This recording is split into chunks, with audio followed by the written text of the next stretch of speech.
Divisive, divisive, divisive. Folks, I got news for you. This is not even breaking news as much as I wanted to say it's breaking news on a Tuesday edition of On Cue. Rich Quinones is here. Get in on the conversation. The WNBA is without a doubt the most divisive sports league, I think, maybe in the history of sports leagues. And when you look at all these commissioners, Cathy Englebert has to be, without a doubt, unequivocally, the worst sports commissioner of all time because of the divisiveness. And I want you guys to get in early and often. I thought I was going to come on today on a Tuesday edition of On Cue in mid-July and kind of preview and start talking about España and France. You know, we've got the World Cup going on in about 15 something odd minutes on the East Coast. I was doing the LeBron James watch, talking a little off-season NBA, but no, my friends. After yesterday's show and the feedback and the rants and the raves and the passion and the energy and the absolute ball breaking and the trolling, we said we got to fire it off again and get down to the bottom of this. Get down to the crux, the meat and potatoes, because once again, the ball has been dropped. Once again, the ball has been dropped. When you think about this, when you are trying to be logical, you want it to be objective and you want to be rational. What happens again over the weekend? You've got another player come out, and this time, Chelsea Gray, who's a hell of a player, posting screenshots of an alleged racist insult from a fan, and people are speculating if it's an Indiana Fever fan or not, after the loss. And you know how they title it, the narrative, Caitlin Clark's fever, not the Indiana Fever. Now it's Caitlin Clark's fever. And, you know, again, I commend Gray for coming out, and this fan I'm going to get into because I've got some thoughts of now how the betting is skewing and pushing certain agendas and narratives, and I got some numbers to back it up as well. But it goes back to this commissioner. And if you look at all the commissioners in sports, and I'm throwing it out there early, I want you guys to get in on the conversation. I'm throwing it out there early. Who is the worst sports commissioner? Because I'm telling you right now, it's got to be Humperdinck. It's got to be Cathy Englebert. It has to be. There is no question. There is no question that without a doubt, she is the worst commissioner in sports. And I got so much feedback. I got so much feedback on yesterday's show. I wanted to touch on a little bit. And like I said, I was getting prepped. I was getting ready for Spain and France. I was getting ready for the World Cup. I wanted to come on later tonight to talk a little NBA. But this is not going away. This is such a polarizing topic. And I know, listen, people might get fatigued by it. I totally understand that. You got a lot going on. There's a lot of sports, the home run derby. You had the All-Star game tonight, the home run derby. Let's be honest, nobody watched. You have the All-Star break coming up in the WNBA. But I just feel as though when you talk about the other majors, and this is where we can take today, the other sports leagues, right? The other sports leagues, when you talk about this, when you talk about the NFL and Roger Goodell, when you talk about the NHL and Gary Bettman, when you talk about NBA and Adam Silver, when you talk about baseball and Rob Manfred, and they've all been under fire. They've all been, I guess you can say, suspect when it comes to their handling of off the field, on the field issues. There's been a lot of controversy surrounding those said commissioners. But right now, you've got something going on in which I haven't seen, and I've never seen it. It's just ugly divisiveness. And it starts and ends with the one who's supposed to be the leader, the one that's supposed to be the commissioner of the WNBA. And I've hearkened on this, and I've harped on this, and at the end of the day, this is where you can take back the league. Because you never want to see these leagues fold. You never want to see these leagues struggle because obviously there is talent out there. But the fact that the commissioner herself is blowing off interviews left and right, she's not giving the players their just due, she's telling them to be thankful for what they have. It's almost though she's stoking the flame, she's stoking the fire. And I have a really big problem with that. Now, we can sit here and we can look at all these other commissioners in sports and how they're flawed because they are flawed. You know it, and I know it. I'm telling you. You know it, and I know it. People look at Roger Goodell, and they still get on Roger Goodell. because of how he handles certain suspensions, domestic violence, how he placates certain teams, certain owners, certain franchises. It's always about protecting the shield. Gary Bettman, they do a piss poor, horrible job of marketing the sport of hockey. Then you turn around, you got Adam Silver. Adam Silver was supposed to be this forward-thinking guy. And now he's got all these issues going on with sports betting and gambling. Correct? It's just a bad look all around. Manfred doesn't like baseball. Goodell's always protecting the shield. He's never going to throw anyone that's making him money, i.e. these owners, and he's making them money. He's not going to throw them under the bus because it is all about protecting the shield. But at times, you got to sit back and say, okay, well, what the hell's going on in this league? Why is it so divisive? And I'm telling you why. Because they push the toxicity. They push that narrative. They want to throw the race. They want to throw the sexual orientation. They want to make it so inclusive. And that's why, to me, it's pretty much broken. You should be talking about the talent on the floor. You should be talking about the talent on the floor. The All-Star game coming up in a couple games. After a couple games. But we know it goes back to, again, the divide. And because this commissioner is really not doing anything about it, because she picks and chooses how she wants to handle it. You should never have these players subjected to hateful messages. Now, the other issue is we want to jump when someone comes out and stands up for a said player. And maybe they lean here, they lean there. Maybe their political beliefs don't align with you. Right away, we want to say now that player is attached to that political belief. That player is attached. Now, that's a notion. I can't, we can't sit here and tell people how to think because obvious now, everyone's turning around with Caitlin Clark, Confederate Clark. Caitlin, it's utterly ridiculous. She's come out and basically she has denounced any type of hate and racism. But what's happening right now is that this commissioner is she's allowing not only the product on the floor to be a free-for-all. She's not holding referees and officials accountable. She's allowing the game to get a little out of control, too physical. She's allowing the theatrics, the drama, the back and forth, the social media, the back and forth. She's stoking the flames, talking about the game is good when it's physical. There should be a rivalry like Bird and Magic, drawing the line, white and black. She's pushing that agenda. She's pushing that narrative. And that basically divides the line. We know the percentage of what the league's made up of. We understand that from a racial standpoint, and we also understand that from a sexual orientation standpoint. It's so inclusive. So she's like, divided. You have to be either here or here. You can't be down the middle. She's incompetent. She is flat out incompetent, and that is a major problem. It's a major problem when you blow off interviews. Why? Because your PR people tell you to? That's what you friggin' hire them for. When you have comments like, be grateful, be happy for what you got. When you're sitting there pushing the narrative of having the games be rivalries and physical, you're losing why you are at the helm. There's no moral compass. There's none. There's zero integrity. And then it's a friggin' free-for-all. I've never seen a league where there's so much shit-talking and smack-talking. And players are constantly in each other's face and grilling, bitching and whining, complaining about the referees. Like, settle it down. Take back control of the prison. Come on. But she doesn't want to do that. She doesn't want to take control of her league because she does not care. Which, again, furthers my point that I've said multiple times. This is the NBA has to force her out. They have to force her out. It will go down as a historic blunder if this league folds and ceased operations, all because at the behest of this woman. It will be a monument. It will go down as one of the great jokes of all time. It really will. Because this league is beyond divisive, and it's because of the commissioner, what she, what she throws out there. It's just nastiness. It's nastiness. She almost wants you to pick side. She almost wants you to pick side. She wants you to be here. She wants you to be there. And if you're not, well, then you're doing something wrong. You're not part of the club.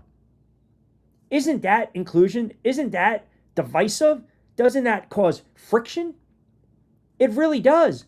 But people don't want to talk about it. We don't want to see that. We want to ignore it. We want to gloss over it. All these other commissioners that I mentioned to you, they've got issues.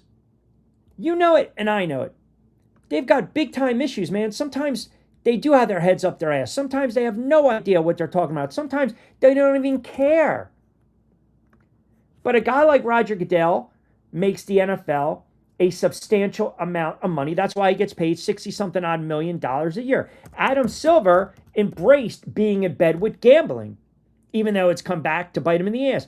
Manfred is trying to turn around and say, well, you know what? The sport of baseball, yeah, I'm really not the biggest fan. It should be played at a certain speed. Well, we know at the end of the day, if you grow up playing baseball from T-ball to Little League to college, whatever, to the minors, to a men's league, you know the game is supposed to be played at a certain pace, but they want to reinvent the wheel. Speed it up, speed it up, speed it up, because they're trying to get a younger audience. I mean, show of hands. Show of hands right now if you're tuning in. How many people watched the Home Run Derby last night? Which, by all accounts, I heard was an abomination on Netflix. Seriously. How many people watch? Nobody cares about the Home Run Derby anymore. And no one cares about the All-Star Game. So baseball's got its own problems. You only really start to focus on baseball late July, August. And then what happens? You get set for the NFL. Now, you love postseason. You love the Fall Classic. But you're not entrenched in it. So they've got their own issues. And don't even friggin' get me started on the NHL. Because they don't know how to market the sport. They don't. They really don't know how to market the sport. I'm telling you right now, the problem is when you allow certain people in positions of power, okay, and they're allowed to spew nonsense, and then the powers that be look at the bottom line, and if it's profitability, they will ignore it. They will ignore it. The bottom line. And I'm telling you, it's an issue that I've been talking about for years with leaders in power positions, whether it's corporate America, whether it's Wall Street, whether it's local businesses, mom and pops, whether it's in the sports world. Sometimes you got too much power, and sometimes you think you can sway it all over the place. You can push it all over the place. You can push your own narrative, your own agenda. And that is a major problem because you are still dealing at the end of the day with young females that are impressionable. Forget about the talent on the floor. So they're out there and they want to be on social media and they want to get those shoe deals. They want to get the Adidas, the Nike. They want to get the clothing lines. They want to model. They want to go on the runway. They want to get their own podcast. They want to get their NIL deals. They want to get signed to lucrative deals and contracts. And that's all fine. That's all fine. But you start, she's the type of person that is she's playing both sides. She's seeing where she can kind of poke the bear. And people got to read right through that. Because you're tone deaf. She's the worst commissioner in all of sports. I said it 3 weeks ago. And what she's doing right now, it is a divide. That's why the league, to me, it's breaking. It's broken. It really is. And it's unfortunate because, like I said, you should celebrate the product on the floor. You should. You should celebrate the product on the floor. But the product on the floor gets saturated and watered down because you don't hold the referees accountable. You pick and choose who or when you're going to suspend some player or not. There's no rhythm or rhyme, no rhyme or reason. And oh, by the way, the whole marketing ploy, I know everyone was still up in arms with Caitlin Clark not being on the poster. Well, you know what? Was Sue Bird on the poster? No. Diana Taurasi wasn't on the poster. Elena Delle Donne, who I covered when she was in Delaware, wasn't on the poster. They have dropped the ball from the get-go. So what are they doing? It's inclusion. So it's going to piss off a certain fan base. It is. And then you have these fan bases collide. So I come full circle to what I started the show with because of what transpired again over the weekend. And the hate that Chelsea Gray received. The screenshots of racist insults. You know what? That's a jackass sports bettor that's losing bets, and it's uncalled for, and there's no place for that. But again, it all stems back to the commissioner pushing the certain inclusivity. If you are not X, Y, and Z, we don't really want you in the league. Okay, well, if the refereeing's bad and you're allowing the players to play very physical and the product is sloppy, then you've got the novice, you've got the arrogant, ignorant people out there that'll sit there and say, you know what, it's thug ball, it's punk ball. Then that's when all of a sudden what happens? You get the racial insults. You get the gambling degenerates that are losing over and under to start attacking these players. You've never policed it. You've never stepped in. It all stems from the fact she has not taken control of the league she is supposed to be in control of. That is a major, major problem. That's why everyone and their mother comes out and says, you can't take this league serious. You can't take this league serious. No, you can't. Because when the officiating and the referee is piss poor, I can't take it serious. It bugs the hell out of me. I want to see a good product on the floor. But she needs to hold them accountable. She won't do it. She won't do it. And like I said, you got 4 or 5 games left prior to the All-Star game, which is funny because the other thing is this, which I'll get into in a couple moments, with the betting angle. She's got to have that state of the address, the State of the Union. She's got to come out and talk. She has to. She has to. She has to basically come out and talk. She's got to address certain issues. And it's not even about what's going on with player A, B, C as far as the narrative, because the WNBA media is very toxic. We know there's media that covers certain sports that they are not objective. They're in the back pocket. We know that. We know there are a lot of NBA, quote, insiders who will basically get the leaks from said agent, get the leaks from the players to push certain agendas and narratives and then help with the leveraging power. We're seeing it with LeBron James in the NBA. Everyone knows where LeBron James is going to wind up. It's the worst kept secret in the NBA. But you got the agent Rich Paul doing the show with Max Kellerman, and then you got Windhorst, who's been up LeBron James's ass since I was covering, young players and college and the pros when I was doing radio in Ohio, in Dayton and Akron. So they're being force-fed certain things, right? So now all of a sudden I'm going to help with the leverage, your bargaining power. We see it again in the NFL with some of these insiders. We obviously saw with, and again, this is probably a piss poor example, Diana Rossini.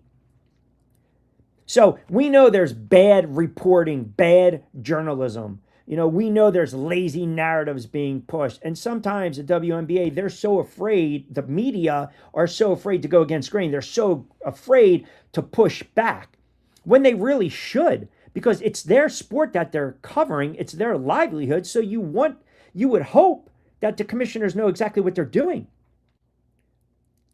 Sometimes I turn on games and there will be 4 or 5 minute stretches where it's good basketball. Then I'm like, what the hell am I watching? What are all these calls? What are all these fouls? Clean it up. Coach them up. The product then becomes watered down. And then you get the chirping. Then you get the barking. Then you get players bitching and complaining to the refs. Then you get the fans on social media that's divided. It all stems, it's all from one continent. It goes back to one person, and it's her.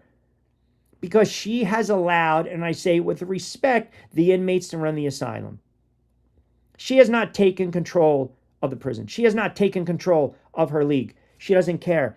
Just like I said yesterday. Well, if that's the case, when you're talking about a head coach that doesn't care, or sabotaging a player, or manipulation, or having a thumb, when a commissioner doesn't care, or they're tone deaf, or they're just deciding, hey, I'm going to blow off interviews and Dan Patrick and hit golf balls, that's a problem. That is a problem that people need to see. Hummerding clearly out of her depth. Yeah, that's what I call her. Really should have been the beginning of a golden age for the WNBA, but instead it's all about narratives and controversy. That's it. The sports fan or the hoops fan, we're sold on what? We're sold on what? It's a new era. And I think again, she is adding fuel to the fire. I don't believe a woman, a person in that position with her background, DB, is that oblivious. I don't. Or it's the worst hire in the history of sports. And that's why the board, the governing board, that's why the NBA, they got to step in. Is it me, or is every day the sexual orientation, the race, the inclusion, it's always brought up? It doesn't matter. It's always brought up. Like everyone's always trying to connect the dots. Well, hold on a second. An African American player got racist hate messages, which I never condone, from a potential white fan or a white fan who's a fan of Caitlin Clark, Indiana Fever. Now all of a sudden it's Caitlin's fault. No, no, no. You don't condone any of that kind of nonsense. White, black, yellow, it doesn't matter. You don't condone that. So this idiot lost a bet probably because he took the over of 12.5 points the other night and she only scored 9. So the degenerate gambler took it out on her. That's uncalled for. That's got to be more monitored and policed. Now, you can't control every jackass and clown in this world, but you see how all of a sudden it spitballs back to certain players? And it all stems from the commissioner never having a stranglehold on how to handle the league, the players, the personalities. You've got strong personalities in this league. You do. And you also have volatile personalities in this league. I'm telling you, I watch these games every single solitary time there is a call. Every player, I don't care who it is, they are bitching, crying, whining to the officials. It makes it unwatchable. It makes it a poor product, man. It's almost when you watch the NBA and you turn around and you see the flipping and the flopping. Now, we're all hoops fans. We're still going to watch. But it's just, it adds fuel, right? It adds fuel to the narrative. Then why are they playing favoritism? Why are they favoring certain players? Why are the broadcasters favoring certain players and teams and coaches? And how come no one... Look, the commissioner can't step in and sit there and tell Stephanie White, you need to play Caitlin Clark more. It doesn't work like that. It just doesn't. It doesn't work like that. And I think we've kind of banged that drum, right, ad nauseum. But where she can step in is say, look, the product right now at times, it's a physical game. We want it to be a little cleaner. We want to showcase, we want to accentuate the talent that's on the floor because we've got some really good young talent. The problem also with the league is you got a lot of the veterans that are really making a lot of noise. You do.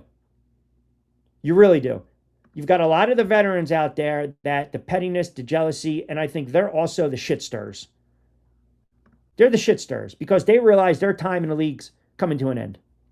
And they don't want to see the younger players step up and take a little bit of shine, a little bit of flowers.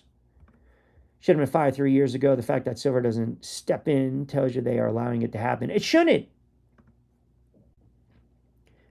It shouldn't. You should never... This league, I've never seen anything like it.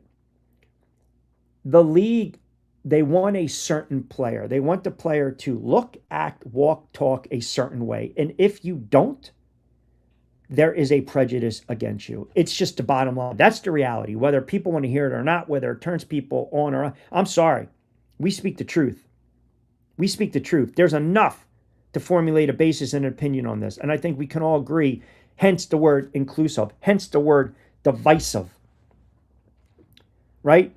You don't look the part, you don't play the part, you don't act the part, you don't talk the part. We don't want any part of you. But that also stems from her comments. It stems from her lack of leadership. If you can play, man, you can play. Like, embrace it. Embrace it. But she is a dangerous person. You can live, no matter what, people are always going to sit there and frame Roger Goodell in a certain light, right? And Roger Goodell has made the owners of the NFL a substantial amount of money. Hence, Roger Goodell, even if he didn't want to retire, even if he didn't want to call it a day, Roger Goodell has a lifelong pass to be commissioner, okay, of the NFL. And I know his contract runs through March 2027. His earnings are going to be well over $700 million. He's averaging right around $64 million. But again, it's like incentive-based, performance-based rather than a guaranteed base. And he's making the money. As long as he's making the money, they're happy, right? You've got those incentive drivers. You look at Gary Bettman in the NHL. We had a really nice Stanley Cup playoffs. We had a really nice run. We had some really good games. But we know that in this country, the reality is hockey's not as big. It is in Canada. Plus, The players are wonderful. They're always accessible. I mean, for years, I interviewed every single solitary flyer. You know, I remember every week, John Stevens would come on my show. He would just randomly just call up and we talk hockey. They're accessible. They do a lousy job of marketing it. You walk down the street, you're going to recognize Joe Burrow, Patrick Mahomes, Steph Curry. You're not going to recognize a hockey player. You're just not. And in baseball, the narrative is that the perception, the optics are Rob Manfred, hates his own sport. And the problem is we are going to get a strike. We are pushing towards a lockout in baseball because we know out of all these major sports leagues, the toughest union to crack, to break, to get over is the baseball union. So you got all those issues with all those other commissioners and then some that we can just talk about ad nauseum. And then you have this woman who has something good because it could be really good. It could. It's not going to rival the NBA, and I'm not suggesting that it will, but you have talent. You can build around this. There's markability. You can make it fun. But man, I was never a fan of this, the good old boys network, the good old girls network, the inclusion. I'm not a fan of it. I'm just not. I'm really not. NHL's issue is that it's not a game that fits television. The playoffs in the NHL, to me, are exciting. A Game 7 in the NHL Stanley Cup playoffs is exciting, just like in the NBA. Now, the drawback with the NBA is we talk about the flipping and the flopping, and Adam Silver turns a blind eye, and when he's interviewed on ESPN, they're not going to go after him. ABC, they're not going to go after him. They're not going to talk about what's going on with the betting and these allegations and the point shaving, which then furthers more speculation that the game is fixed, that it's rigged, right? And that's not going to change. It's not. They should just put CC on the front of everything. That'll fix it. I don't think that's going to be the answer. I don't. I mean, it's not. Look, we know about the one player and we know about the effect, right? It's watered down because these freedom of movement fouls. The fouls are alarming. They are alarming. It's a good point. It's a really good point. It kills the flow of the game. It really does. It kills the flow of the game. I don't think she's oblivious. I think she really has no idea how to handle the situation properly. But let me ask you guys a question. Right now, I'm throwing it back out, 27 minutes in. If you look at every single solitary commissioner in sports, where do you place her? Like if I were to put the hat on you right now, the management hat, how would you guys, and you can speak freely, how would you fix this league right now? Because I believe it's broken. Now, be within reason. But how would you fix this league? What would be your first order of business? I'm throwing it out there for you guys. What's your first, for those that, really are passionate about the league and the players and the teams and get involved and like it and support it and cheer for these teams and these players and follow these players, what's your first order of business? I think we can all agree it would be to fire her, but how do you clean it up? So I want to hear from you. How do you clean it up? How do you clean? What are you going to sit there and say, we're only going to allow X, Y, and Z in, which forms more inclusivity, more divisiveness? Do you want the players to not have an opinion? Do you not want them to be outspoken? Do you want them to just basically, as a lot of times we've heard, shut up and dribble? Is that what we want? Maria, good to see you again as well. I think if CC were the fire her agent, hire a bulldog and just let it sit and simmer, it would be rather interesting. Yeah, the agent issue, which I kind of talked a little bit about. And by the way, I have some stats and numbers that I'm going to get into in a moment because there are a lot of followers and new listeners and followers and commenters, and I greatly appreciate it. I always tell you, if you like the content, subscribe, share, get in on the conversation. I try to read off all the comments where you might want to steer clear of betting the fever for a little bit. I'm going to get into that in a few. I actually think that if they put away all the activist stuff and the owners and the commissioner got together and said, no more of this, we're going to play basketball and enforce rules. So now what you're doing is you're walking that fine line, right? You're going down the rabbit hole, and I can appreciate that. That still is almost the additive, of just be quiet and play. Now, when I say shut up and play, it's not shut up and dribble, don't have an opinion, because I'm all for having an opinion. When I say just shut up and play, I reserve that to every friggin' sport, that I watch. Like the whining, the bitching, sometimes the calls are not going to go your way. Just play. Deal with it. It'll even itself out. But I don't believe in this league because of the personalities. And you got to remember too, Maria, what are we dealing with here? This league is very inclusive. This league is very inclusive. They know where they hang their hat in support of certain movements, which is, hey, do whatever you want to do. I don't have a problem with that. But you have to be fair. It's got to be a little balance. And it's not. And it stems from the commissioner. Because if you're going to open it up, if you're going to sit there and say, we are all for A, what about B?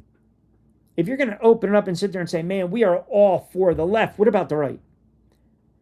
And then it becomes toxic. It becomes very toxic because you have no idea who thinks what, who believes what on the floor, in the locker room, where they hang their hat when it comes to sexual orientation, where they're at. They're still young, impressionable women, ladies. Maybe they don't want to be bombarded with race relation questions. Who would? You want to just play ball. Some of them are very young, but some of them also stoke the flames when they come out and say certain things. Now, I will never, ever advocate for the hate. There's no place in sports for that. And I know a lot of you guys were pushing back 2 weeks ago, with Thomas saying, well, how do you know this wasn't made up? I would like to give someone the benefit of the doubt that they're not making something like that up. You guys can be the cynic in that regard. I kind of want to give them the benefit of the doubt because I've seen this stuff firsthand, and I know how people can get, because social media is extremely toxic. Everyone's tough behind a friggin' keyboard, but rest assured, I would say 95% of the tough guys, of the keyboard warriors, they're not going to say that in front of somebody's face because they know they're going to get their jaw cracked. So they can do it behind the keyboard. So what's the first order of business? How do you clean up the league? Maria basically says in so many terms, you know what? Keep your beliefs to yourself and just play ball. Don't be so vocal. I don't know if that's the case. I think if you want to be different, if you want to be in the forefront, then you want players to express themselves, don't you? I'm all for it. I'm all for having an opinion, and I am all for expressing yourself. But how do you clean up the league? You might even talk about the quality of refereeing, officiating, the play on the floor. First order of business is this: technical fouls if you argue with the ref too much. Listen, then you know what's going to happen? I can tell you this, then every single solitary, it's a great idea, but that game is going to last 5 hours because every player argues. Every player. I mean, as soon as they get touched, they go like this, and they run around and they get right in the referee's grill, or they run to the bench and start whining and crying to the coach. And maybe you're right. You flap off one time, you're teed up. Is that going to really prevent the whole problem? You would think maybe it cleans up the sport more. And you assess the foul when it's a foul. You assess it. You're strict. You abide by it. Man, that's a flagrant one, it's a flagrant one. That's flagrant two. You don't wait a day later to assess the foul and then hand down the suspension. Why? Because there's so much backlash from the fans. That tells me it's a circus. Again, it's a circus. You are not controlling. You can control the narrative. You can control the league. You're not allowing yourself to do that because you are not paying attention, period. Commissioner in meeting with the owners with their support, very clear, only basketball, and we're going to start enforcing rules, and it's going to cost them money. That's a slippery slope. I don't have a problem with players having an opinion, but they can have an opinion on the outside and still keep it basketball. But then, let me see what you say right here. I hear you, but I actually play for that team, and so you can have inclusivity, but that includes everybody, and that's a problem right now. They're not. That's fair. It's a fair point, and I can appreciate that. And I'm telling you, I think the image has taken a hit of the league. And the players know it's all about highlights, it's all about pizzazz, it's all about social clout, right? It's all about clout. So they go on social media. They go on social media and they look the part, they dress the part, they want the clicks, they want the eyeballs, they want the money. So you're drawing that, that fine line. Do you want them to present themselves this way, that way, the other way? You got to be able, and I appreciate it, Maria, as always, I believe you got to be able to meet them halfway. I do. I can't tell a player, if a player is getting threatened or someone's stalking them or they're getting hate messages, that's got to be handled. And I feel as though half the time, you know why the players come out and they tweet about it or they're vocal about it? Because they know if they brought it to the commissioner, she's going to turn a blind eye. I see a lot of people on X, which I really don't take whatever they're saying serious, or on TikTok, IG, social, whatever, Facebook, chat, whatever. When you talk about when players bark back, when players come out right away, you've got that old school, narrow-minded, good old boys network thinking, she's making it up. She's making it up. She's making it up. Nope, I don't believe it. There's no hate. Nope. Prove it. Where's the police report? Where's the FBI? Well, I believe half the time they handle it in their own way because they know if they brought this to the league's attention and the league did nothing like we've seen in the past, it would continue to be this firestorm, which again speaks to a tone-deaf commissioner. Seriously, it's a tone-deaf commissioner. She just doesn't care. Stavros chimes in, Q, did you see Mitchell Eastern Conference Player of the Week? No, that's fantastic. No shame in that. Sometimes you got to put your foot down. You have to put a stop to it. You have to really denounce it. But when you denounce it, you got to mean it. You got to mean it. You have to sit there and say, under no circumstances, this will be tolerated. None. Under no circumstances. Miss Alberta chimes in, I think the league office wants to get rid of the old image of the WNBA, perhaps cater to a more middle American fan base. Dive into that a little more. I appreciate it. I want a little more context to what you're saying. And be honest. I think there's a sentiment where these leagues also, the bottom line, right? And I appreciate you chiming in. Thank you. The bottom line is what? We got to push. We got to push ratings. We got to move the needle. And we have to, you do that by bringing in more eyeballs to the product. And again, I don't want to speak for Miss Alberta or misconstrue it. Maybe what you're saying, there's some truth to that, where you're trying to placate and push towards a certain demographic. Well, I believe that's the case. And maybe with sponsorship, you can't please everyone, and you also can't serve two masters. That's the other problem.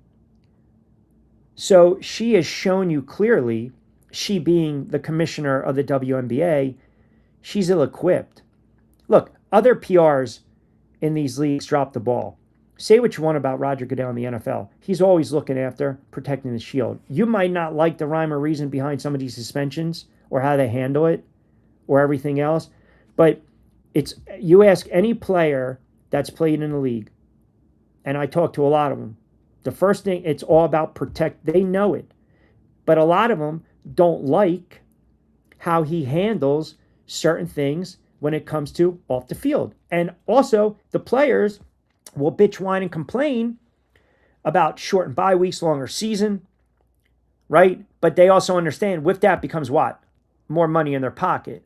But they also don't like, hey, you got to protect us, man. You're talking about player safety, but you want to stretch out the season. You want to add more teams in Europe, which is, again, logistically a nightmare for these players. Their bodies can't get acclimated. Shorten up the preseason, shorten up the season. Now, all of a sudden, Super Bowl's rolling into mid-February, maybe even to March, right? But Roger Goodell doesn't care because he knows what? He's answering to the owners, and he's making them money, hence the $60 million a year he gets, hence making close to $600 million in his career. So protecting the shield, the eyeballs, the ratings, we're always watching the product, no matter what. I can tell you right now, if it's September, October, and the World Series is on a Sunday night, I would venture to guess, unless your team's playing in that game 3, 4, 5, 6, 7, you're watching Sunday Night Football. The whole thought of it's saturated and you get tired out by 8 o'clock, you've been sitting all day getting ready for Sunday night. That's not accurate, right? You're still going to watch because a lot of the bettors, a lot of the fantasy football players, the junkies, are going to come and turn around and they're going to try to play catch up. If they're losing, they're going to start to chase their bets, chasing their losses, try to win their fantasy league. The NFL does a perfect job. They've sucked you in. They've sucked you in. And I'm not going to suggest that the WNBA can do that because some people don't like basketball. Some people don't like women's basketball. That's okay. I'm not one of those people. I love the sport of basketball. I enjoy good product on the floor. The long run of calling these technical fouls is to get the game moving better. So you're saying bang them out, pretty much train them, get that mindset. You're not going to start bitch whine complaining on the floor, and if you get cessed that second tee, you're out. You're ejected. Speed up the game, keep it rolling. I think it's almost too late to fix this league. The social narratives and belly aching by the players and racial overtones are becoming a fabric of the league. And what happens? It becomes you almost get drained of it, right? Bartel making it up. Who are you talking about? Are you talking about Thomas? Or are you talking about Gray? I don't believe a player would do that. And if they do, then there's something really seriously wrong with them. Then you are really attention seeking. Then you've got some psychological issues. I'm sorry. There are certain things you don't make up. Right? Remember the old, what was it, the fable, right? The boy who cried wolf? I would like to think these are not made up. Maybe I'm naive. You can tell me I'm naive. But again, how do you fix the league? Well, it starts by firing the commissioner. If you can't do that, what do? You want the players to have an opinion? You don't want the players to have an opinion.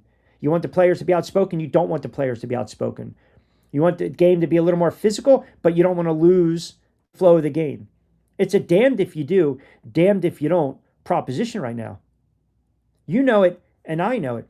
And the other thing is this, because social media, and we're seeing the highlights and the barking back and forth, we're talking about it. It's drawing eyeballs. Now, is it turning off a fan base? Is it turning off fans all over the place? Look what happened the other night in Toronto. Would they have 20-something odd thousand? So I'm telling you, man, the league, I believe at this moment, it's broken, and I attribute it to the commissioner. The more you allow the divide, the inclusion, the more you allow these older veteran players, the more you even allow, some of these former players need to get checked. And some of these talking heads need to get checked. Everyone and their mother, brother, sister, aunt, uncle, grandpa, they all know that there's a racial divide in this league. But why are we so afraid to talk about it? We all know that they pit players against each other due to their sexual orientation. I think it's disgusting. I think it's despicable.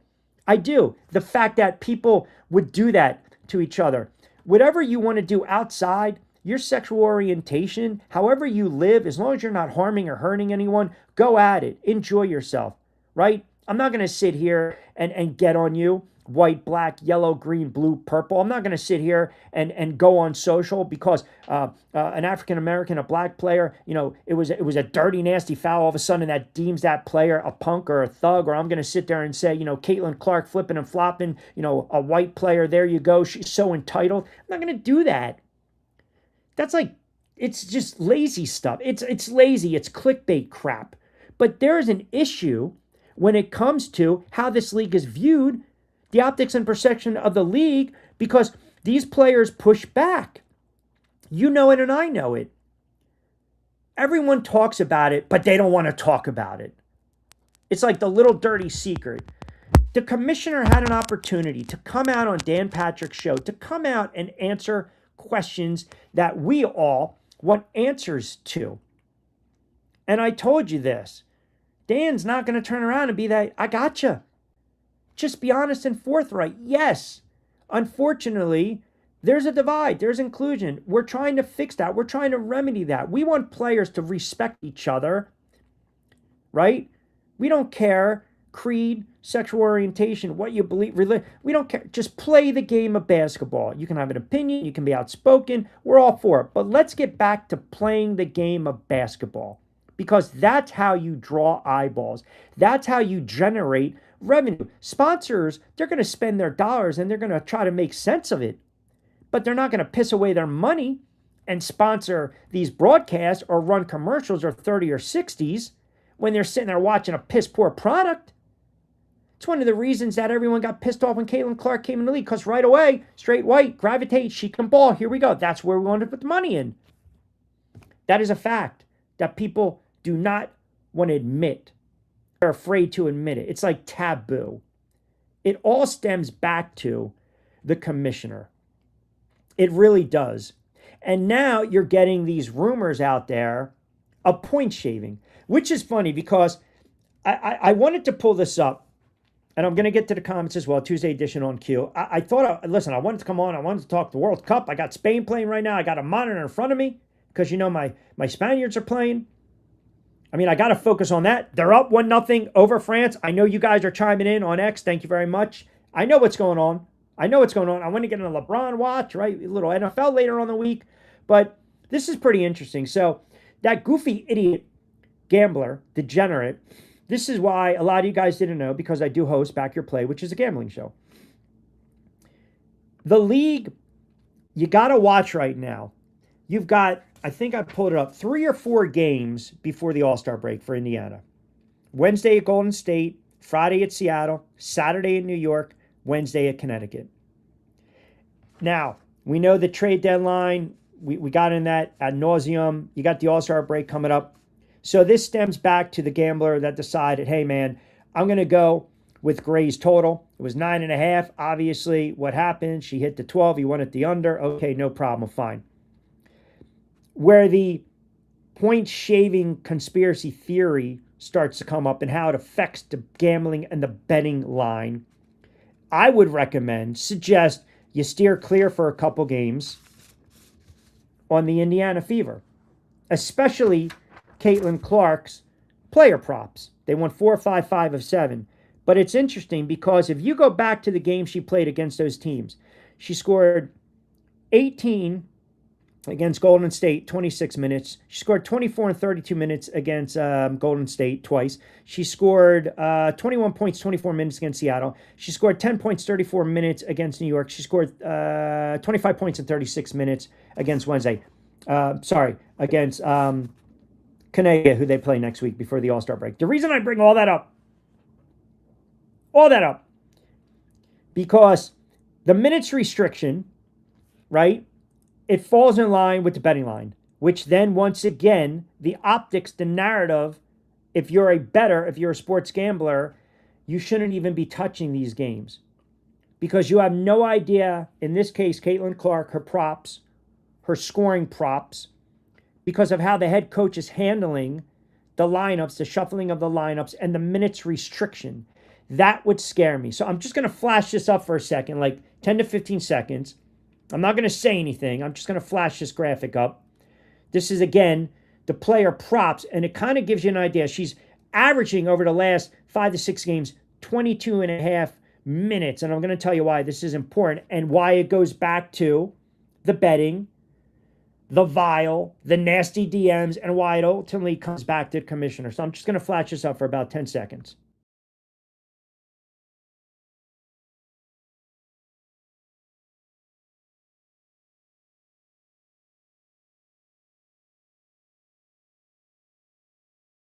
All right. So if you go on the surface in layman's terms, right, you got these bettors, they're losing money. It's all about player props, the scoring props. If it's sitting at 10, do you believe she'll score over 10, under 10, right? So now all of a sudden you go over, she scores 9, you're losing your bet. The reason I think this is very important, and this is kind of stoking the conspiracy theorists that these games are now rigged and the point shaving and the manipulation, is because what Stephanie White is doing. If you look at Caitlin Clark's numbers, and you can go all the way back to when she tweaked her back, she was averaging right around 33, 34 minutes. Now she's averaging 22.1. So again, what does that tell you? If you look at her props, if you look at her scoring props, it tells you steer clear because you have no idea what the hell this coach is thinking. Now, the game against Golden State, the spread right now, Golden State's laying close to 1.5. I've looked all day. It hasn't moved. It hasn't moved. So you'll get plus side money if you take Indiana straight up or on the money line. But in layman's terms, for those who might not know, if it says like a minus 115, you basically got to bet $115 or 15 to win back 10 or 100. It's not in your favor. So the props, and I was following this on a Reddit thread. The bettors are having issues with the props, especially when it comes to Indiana, because of how White is coaching and maneuvering. And the odds are changing quickly here and there. The player props are going down a half a bucket, either way. And it's causing massive shifts. And a lot of money is always bet on Indiana.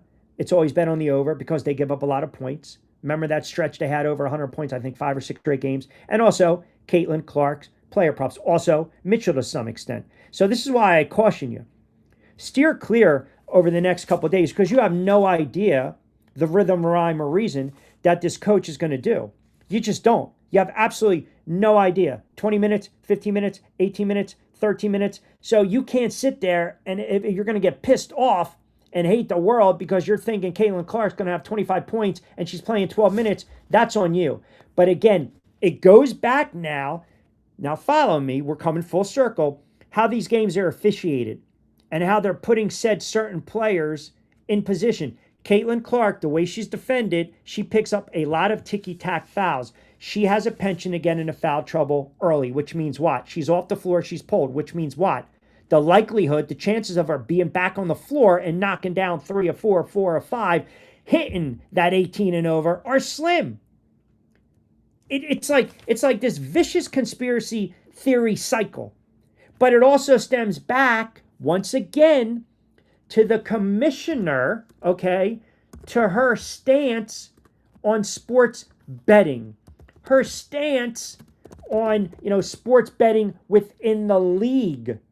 And that's another thing that no one talks about. And it all also goes back from her ducking the interview with Dan Patrick because he was going to ask those questions. Right now, the optics, the perception of the WNBA is it's broken, it's inclusion, it's piss poor product, the refs are on it, the coaches are in on it, and the commissioner's in on it because look at these betting lines, look at these lines, look at these player props. How in the world is X, Y, and Z consistently losing here and there? Well, you might be a piss poor bettor, and that's on you. And then, oh, by the way, how do you also explain this? One day it's back, then there's no line, meaning no bet, and then all of a sudden it's rest, but it has nothing to do with her back. Perception is everything. Transparency is everything. And we are losing it with this league. We're losing this. Why do you think the NFL has an injury report? It's only out there for the bettors, for the gamblers. I'm telling you, it just all goes hand in hand. It all goes hand in hand. And I'm telling you, it just, that's where the money is. There's no reason those players would make that up. I have no idea. And again, I would hate to think that. I would really hate to think that.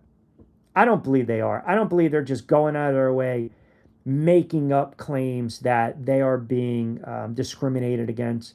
I don't believe that they're making up claims that they got a DM that had a racial overtone. I don't. What's the purpose of doing that? Like, honestly, like to me, that's a sick person if they do that. And we know in social media, there are some goofballs out there. We know that. We do. But it just, a lot of this, I think it could be handled so differently. I really do. I think it could be handled so differently.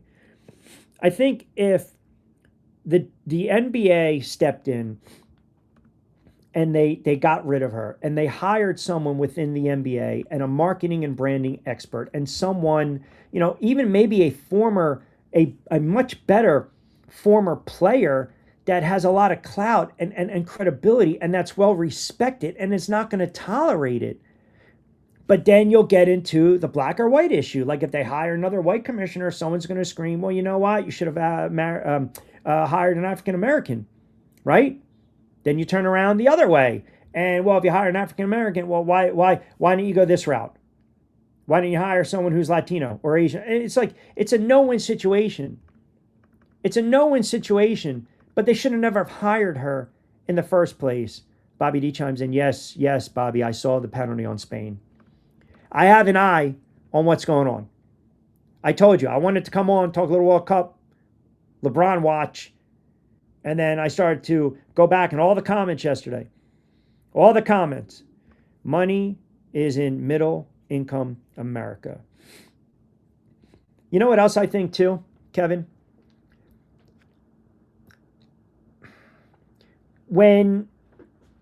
Have you ever worked at a job? And I started to show off, and for those that are just chiming in, I think this league, the WNBA, is the worst run league in all the sports. I think it's certainly divisive and inclusive, and I believe Cathy Englebert is the worst commissioner in sports. So I want to hear from you guys. How do you fix this league? Or maybe you don't even give a shit, and that's okay. But to me, this is like when you're working at a job, and you've got the one supervisor that is buddy-buddy with a couple guys you work with. And he just lets them run amok. Run amok. How are you even doing this show right now with Spain playing? Oh, man. I have it in front of me. I have one, Brian, I have one eye on it. And because this is when we fire off, man. We're consistent. We're loyal to the Q crew. We're loyal to the listening. Is it killing me? Yes. 100%. Yeah, it's killing me. I want to be watching the game, but I love interacting with you guys. I just need 2 from Spain. 1 goal is not going to cut it. I need 2 from España. I do. I don't need the World Cup to be rigged because everyone knows Argentina's beating England tomorrow. I can tell you this, I'm not doing a show on Sunday. If Spain wins, I'm not doing a show on Sunday. Maybe a preview show, but only like 15, 20 minutes. That's all. Let me get back to, I know, Brian, right? You know me. You know me all too well. Let me get to some of these. What do we got here? Q, been watching other games last couple of weeks. Just see for myself. It's amazing what this coach is doing. It's amazing the difference. Definitely targeting her when non-basketball plays. The league should be ashamed. But again, a commissioner's not going to step in and tell a coach how to coach a team. That's an organizational thing. Then you want a change up top from the organization. That's all. Which I still don't believe it's going to happen. I just don't. I think at the end of the day, that coach goes nowhere. I couldn't believe the comments and the feedback I got yesterday. All I said is, yes, we can map it out, and it's potentially possible how she can get traded. And oh my God, the firestorm. That, whew. Joe Summers Point chimes in. Q, I don't watch the WNBA clearly as much as you do, but from what you're saying, it does sound like she's the worst. She's the worst commissioner in all of sports. I still put Bettman up there. Gary Bettman has been hammered over the years. They don't market the NHL. They don't. But I do enjoy watching the Stanley Cup playoffs. I really do. I do. I really do. Game 7 to me in the NHL is fantastic. But as I said before, and I think a lot of you guys will agree, if it's September, October, you got postseason baseball, or you got Sunday night football, Thursday night football, Monday night football, you guys are most likely, I would say 99% of the audience is watching the NFL. Why? You're invested. If your team's playing, you're going to watch. And some of you, if you're novice or just regular, maybe softer gamblers, and you play a couple shekels, a couple units here and there, you're going to be watching the football. Raquel chimes in, at Rich Q on Q on X. Q, I cannot believe you actually mentioned that with the sports betting line. I never thought about that angle. We try to pull it all out, man. That's what I'm saying. Like, you never put anything past anyone, right? I mean, I'm not going to suggest that what we're seeing right now is anything like the NBA because that was blatant. I mean, you watch some of these games and you're looking at the play with Rozier where he basically just sprinted up and down the floor, right? I mean, the lead is 9.5. The line is 8.5. He had to pee somebody. Let me get that bucket. Sometimes you watch these games and you would think, oh my God, is someone on the take here? Because you're missing wide open layups, and little bunnies around the rim. It's bad. Loose. I told you there were two guys on X, and I think the league. I don't know if the league someone got to them, but there were two guys on X that every single game they bet, and I don't know what the units were, what the amount was, but they kept rolling it over that Angel Reese would miss her first shot. They were able to find that probably on an overseas or an outside book, probably not a FanDuel or BetMGM or DK or a Live 365, but they found it. They found it, and they would post, and then they fell off the earth. They weren't posting anything anymore. And maybe if the books had it, maybe they took it off the book. Maybe that was a player prop that they realized, hey man, we're getting hammered here. That's where you make your money, and the books make their money on the props too, and also on the parlay bets because they're so hard to hit. There's no magic formula or potion. So when this guy goes and he bets what? He bets Gray with the over, the total points, and it's sitting at 9.5, and she scores 12, and he probably played the under. He's pissed off, right? When someone's sitting there and Caitlin Clark's threes are 1.5 and she's drilled one, and then all of a sudden you don't see her for the rest of the third quarter, then all of a sudden it raises eyebrows. Because that's what happens when you gamble and you sports bet. You think everyone's out to get you, especially the ones that chronically lose and take losses and hits, and we've all been there. When I do my Back Your Play show during college in the NFL, and we go very NFL heavy, we cut that during the week. Lloyd Vance, who covers the NFL, also SR 1029 FM, The Game. We've been doing it. I've been doing that style show for years because I was doing sports betting, sports gambling on a radio station outside Atlantic City. So we talk, obviously, the lines, the trends, the X's and O's. We're not shilling. We're not saying tune in, spend money. We'll get anyone that says, locks, we just give you how we think the game is going to play out based on X's and O's, based on algorithms, based on the eye test, and based on football knowledge, common football knowledge. And there's so many extraneous variables and factors that play into it, injuries, weather, whatever, right? We know that, how the game is being called, coaching staff, which is another animal because few really look into how rosters are constructed and the coaching staff, what really plays a hand into how you should look at these betting lines. But that's something we will save for late August going into the football season. That show also airs in New York, so we have a pretty good market for it. But every time I do the picks, I'll throw them out there. Because it's not a after the fact on Monday, right? Because if you follow a lot of these handicappers on X, and even the ones that are on TV making a lot of money, there's no substance.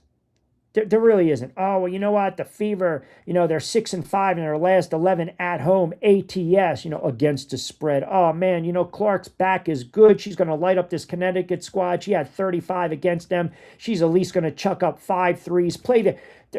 It's just talking out of the ass. That's all it is.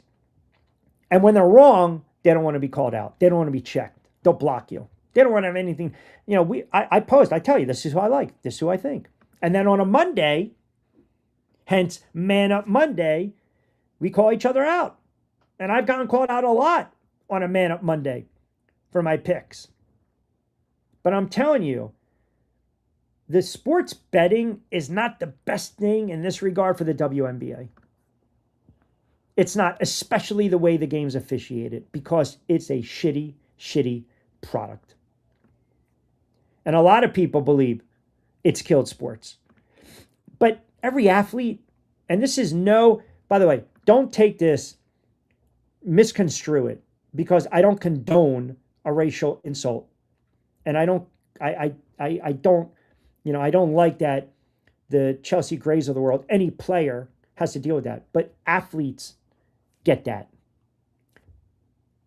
I don't want to say it's part of what you sign up for because that comes off as disingenuous, but it kind of is. I mean, fighters get it, boxers get it.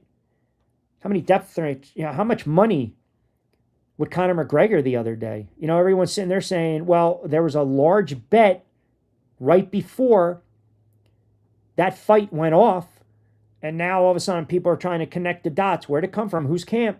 Was it rigged? I mean, that was a bad look. That was a really bad look. Everyone goes back to that Eagles Super Bowl against Kansas City, the first one they played, and the pass interference for Bradbury. It's fixed. It's rigged. They want that dynasty alive. Well, when the cornerback comes out and says, that's on me, contact, it was handsy, no one has a problem. When you add sports betting into it, every bettor thinks they're being screwed. Just like every fan thinks they're being screwed when they don't get the call. Third down, 3rd and 13, it's a pass play over the middle, and what happens? It's incomplete. You wait for the announcer to say what? No flag on the field. And then everyone breathes a sigh of relief, right? JS chimes in, owners has lots to say about Cathy's demise. If she's still here, there must be something to their advantage. One owner spoke up in 2024. Let's continue that. They went silent. Like MIA missing? Like in one of those shows? No, you got to keep speaking up. You have to. You have to. Keep calling her out. Keep calling her out. And here's the other thing too. We always talk about, strength in numbers is supposed to be positive. You ever hear that expression? Strength in numbers, right? Everyone's got the back. It's supposed to be positive. I believe this league, it's a free-for-all. It's a free-for-all. It's divisive. It's just, if you don't look the way I look, I don't want to be friends with you. I don't want to be teammates. If you don't think the way I think, well, you think this way. And the other issue is they try their damnedest so hard. They want Caitlin Clark to fit their narrative and mold. They do. Because if you're a generational talent and you have record breaking all over, the attendance, the records all over, the eyeballs all over, everything. Now you have to fit their mold. She's not going to do that. She's not. Like, it's utterly ridiculous to sit there today and say, well, Gray got hit with all these racist, vile emails, right? And it was an Indiana fan who loves Caitlin Clark but lost a bet. Like, why are you going to lump her into it? That's just foolish. Condemn the idiot, gambler, degenerate, knucklehead who's sending these vile threats. These vile, nasty DMs. Imagine if a Cunningham or a Clark opened up their DMs. You know how toxic people are on social media. It's very, very hard to please. You got to block it out. But the commissioner, she's to blame for a lot of this. She's not to blame for a gambler losing her bet or his bet. She is to blame because she has created a certain culture within the league that has divided a fan base. It's divided players. She has created almost a toxic environment. That's why I believe she's the worst commissioner of all in sports. The Manfords, the Silvers, the Goodells, the Bettman. Hey, forget about holding the beer. You could have made a case. You could have made an argument months ago that Adam Silver was the worst commissioner in all of sports. Why? Because the All-Star game in the NBA, something I used to cherish as a kid. I couldn't wait for the slam dunk contest. I couldn't wait for the three-point contest. I have games on VHS my father and I would tape on a Sunday, NBC All-Star. Here we go, the All-Star game. Because it meant something. Now it's an utter disgrace. It's debacle. It's clown. It's unwatchable. Because now you've got this, let's have the cup, let's have the long season, let's have the tanking, the load management. We're going to celebrate X, we're going to celebrate Y. It makes the product, it just totally crushes the product. It ruins the product. So Adam Silver's getting hit for all that. Plus, you've got all the crap going on with the sports betting and the sports gambling and the point shaving and all that. So he's got his own crap and shit to deal with. Last night, again, I posed this question. Did anyone watch the home run derby? Did anyone care to watch the home run derby? Nobody did. Nobody did. When was the last time Will Ferrell was actually funny? Netflix did a horrible job. Nobody watched that. I can't answer that. If I knew, I would tell you. I would come on and say, this is why. What I believe she's still I believe she still has a job because the ratings have gone up. Venues are being sold out. They did the broadcast deal.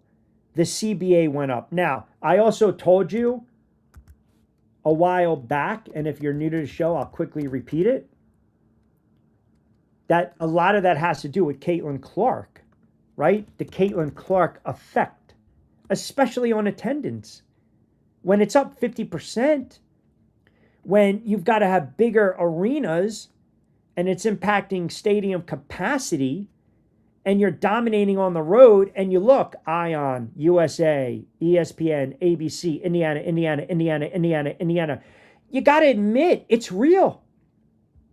They don't want to do it, but you got to admit it's because of her. That game against LA, it drew over 1 million.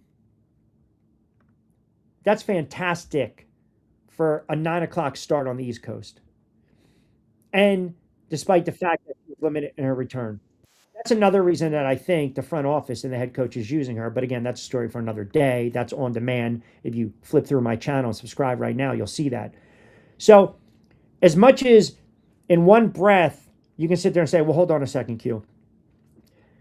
You've said she's X, Y, and Z. She needs to be gone. But now you're saying she's responsible for X, Y, and Z. She needs to say, that's not what I'm saying. She needs to be gone.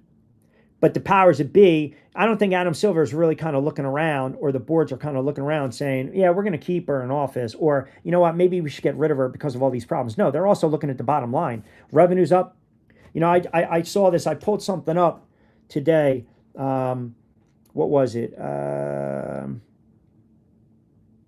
Clark and Cunningham account for 71 of all the WNBA jersey sales.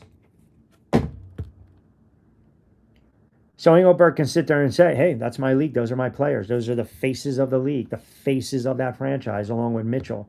So she's going to take credit, even though she shouldn't get credit. So she's the leader. She's the commissioner of the league, the bottom line, the revenue, the money. It's all there, plus the valuation, profitability. She's going to take credit for that. She's going to take credit for that. So the rest of the league be damned. The players be damned. So a Silver looks and says, well, hell, hold on a second now. Hold on a second. We think she's doing a pretty damn good job. Now, is he as tone deaf and naive as she is? Probably, most likely. But if you had any stones, if you had any balls, while the oven is hot right now, right? And you've got all this buzz and momentum for better or good, right? Because, what do they say? No press is bad press. Play out. Get rid of her after this season. Fire her after the season and bring in someone that is no nonsense.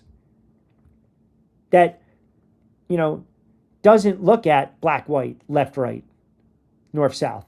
Just, we're going to have good product. We want the players to be expressive. You can express your opinion. We want to set a standard. We want to hire full-time referees. We want to invest in that.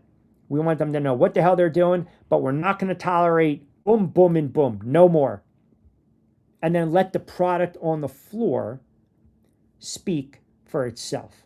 then we can come on the air and we can talk about the product on the floor.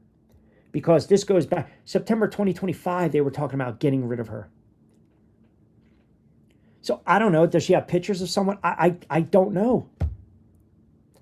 I don't know. Is she really in cahoots? Do they really love her that much? Well, if you look at the number, the franchise, the valuation of the franchises keep going up. That's the American way. It's all about the money. It's all about the dollars and cents. When she continues to let the inmates run the asylum, and all of a sudden the prisoners are revolting and they're attacking the guards, right? And the ratings dip, merchandise is not selling as quick, attendance drops. That's probably when a guy like Adam Silver is going to open his eyes, but not now. Me, I would get rid of her right now. Whatever. At this point or the end of the season, she's got to go. Sal chimes in, Fever played better without Caitlyn, just not a good fit. I wouldn't say better. I mean, they're winning some games. I wouldn't say better, but I don't know if you caught yesterday's show. I kind of echoed your sentiment in this regard.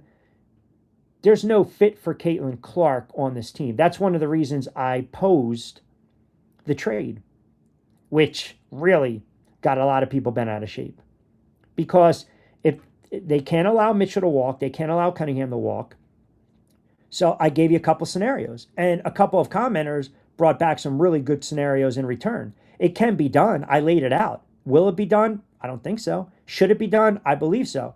Because the coach isn't going anywhere. If they continue to win and the minutes restriction is there and they're winning in spite of her only playing 15, 18, 22 minutes, well, again, it's cheapening her stats. It's manipulating her stats. Her production's down. So the narrative, the outside view of those that don't really watch games like we all do and are knowledgeable like you guys are, they're going to sit there and say, she stinks. She's not good. The offense flows better without her. I don't think it's that they play better without her. I just believe the latter part of your comment. She's not a good fit with that team because that's what the coach wants. That's how the coach has game planned. That's all. Refereeing doesn't change. No fans, then what? JS? It's got to get to a point where fans, this is what I've found. No matter what, if a fan loves a team and a player in a sport, even if it's a watered down product and it's not going to break their wallet, and they can take their family of 4, gas, tolls, drive, park, get something to eat, get some merchandise, a brochure, get something for the little ones, a little jersey, and they're not spending a shit ton of money, they're going to keep going back. That's why if you look at minor league baseball in certain markets that don't really have anything else going on, they do really well. I don't know if they're going to sit there and really worry about the product on the diamond. And in this case, I don't think they're really too concerned about the product on the floor. Like, you're right. We always sit there and say the fans need to speak out. But they're still going to keep coming back to the game because a lot of them are going to sit there and say, well, why should I miss out? I want to go. Yeah, I'll deal with the refereeing. I don't really care about the commissioner. I don't care what Rich Quinones has to say on the show. I'm going to go. I don't care, what they believe in, what they don't believe in. I want to go to a game. I want to say that I saw, Cunningham play, Wilson play, Mitchell play, Clark play, right? Plum play. I want to say I saw these guys play. So I don't really have an answer to that. I don't. I think the refereeing is very bad. They need to invest in full-time refs. They need to get that bump. They need to have a little war chest where they bring on a good group of referees. You can't have referees walking around saying, yeah, I missed that one. Sorry, I'll get you next time. That's bad. We saw it in the NBA. We saw it in the finals. And the difference isn't on that level. It's always a makeup call. I missed you in the first quarter. I'm going to get you in the third. Yeah, but, the NBA, they've been doing that for years, man. And fans have kind of gotten over it at the end of the day. WNBA, because it's so bad, and it causes, the product at times, these are supposed to be professional players, and they are missing wide open jumpers. I mean, they are blowing bunnies. They can't grab loose change, rebounds. Sometimes it's ugly. It's not appealing. It's not sexy on the eyes. It's like when I call the fights, and you're just, You're waiting for the B-side to throw a friggin' punch. He doesn't want to engage. Well, that's the fight you're calling, man. Takes two to dance. They don't have a willing dance partner. They need to start suspending the referees. They need to start finding the referees. They need to start hitting them in the wallet. And they got to be graded. Like we talk about all these other leagues, the referee pool. We missed that call. But now, the flip side of that is that no matter what, it's still going to fire up a fan base. No matter what, there's going to be a sentiment of the fan base. I can't believe that. Why are they coming out the day after? Here's where they dropped the ball. And this is what really started the firestorm. It was Thomas when she punched Clark in the throat. The knee to the groin, the punch in the throat. The fact that the league came back a day later, that should have been squashed. There should have been a call to the league office at that moment. How do you want to assess this? Not a day later.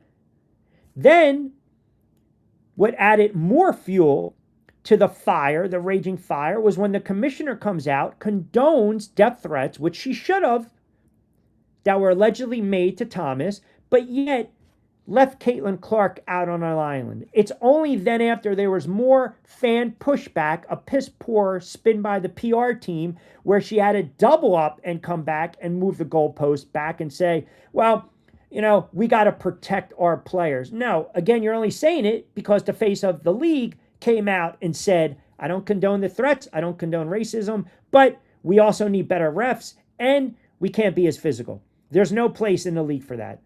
It's cynical, man. She has lost it. She has lost it. Hence, it's broken.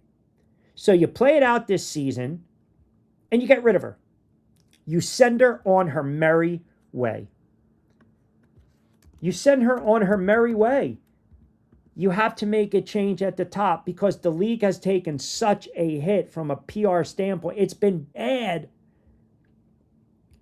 It's been bad. She's tone deaf. I'm going to blow off Dan Patrick, who, oh, by the way, has already set up shop, has the desk, got the mics, got the Comrex, got the Danettes, all ready to go. The same golf course you're golfing in. The same golf course you're participating in a tournament, shanking friggin' balls 15 feet away, and you can't go on the air for 15 to 20 minutes. That's embarrassing. How do you sleep at night? How do you look at yourself in the mirror? That's gutless. Until she really decides, see, I would force her hand, Cathy Humberdingle, you need to resolve these issues fast now. Your first priority, if you make it through the regular season without getting your ass fired, your first priority, you have to clean up officiating. You have to make the standard here. Not here, not here. Okay? You have to denounce and go after. No more of this physicality, this abuse that we're seeing on the floor. You've got to. You've got to take control of that. You have to. But don't sit there and say you're taking a break and you're golfing in Lake Tahoe for a celebrity golf tournament. Oh, by the way, I think she finished 86 out of 89. What else is friggin' new? You suck at golf, too. That's two things you can't do right. One is be a leader, and the other is swing a club.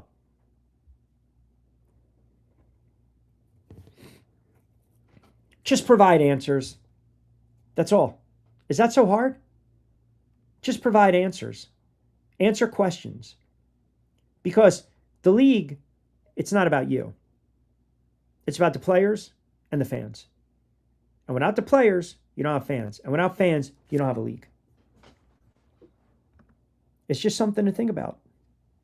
Mike in Ohio chimes in, Q. I was absolutely fascinated with you discussing player props. When's that show drop? And BYP's dropping in September. We don't mess around with that. We don't. Look at this. Dayton Dragons do great family-friendly minor league baseball. So how about this, Kevin? How about this little nugget for you? I had a little cup of coffee in Dayton, Ohio. So if you are an Ohio guy, and you know who also has a stake, and I think he still does, in the Dayton Dragons.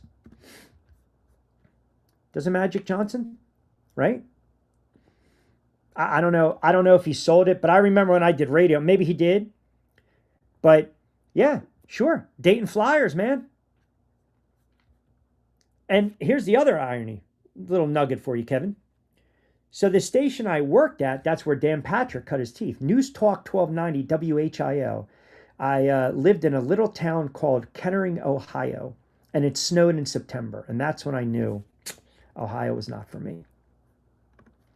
Los Angeles is going to need another star, CC, because LeBron is leaving. Robert Thompson. Hey, I got hammered, Robert. I don't know if you saw this yesterday. That's the trade that I predicted, my friend. And LeBron's gone. And oh, by the way, I wanted to get in the LeBron watch today. We all know LeBron's going back to Cleveland. Lakers didn't want LeBron James anymore. Lakers are building on a team over Luka. They don't want LeBron or his nonsense or his drama. You know when the ball was dropped with LeBron in LA? When Rich Paul basically came out and told every friggin' team, don't draft Bronny. If you do, we're never going to do business with you. That was the beginning of the end for LeBron James.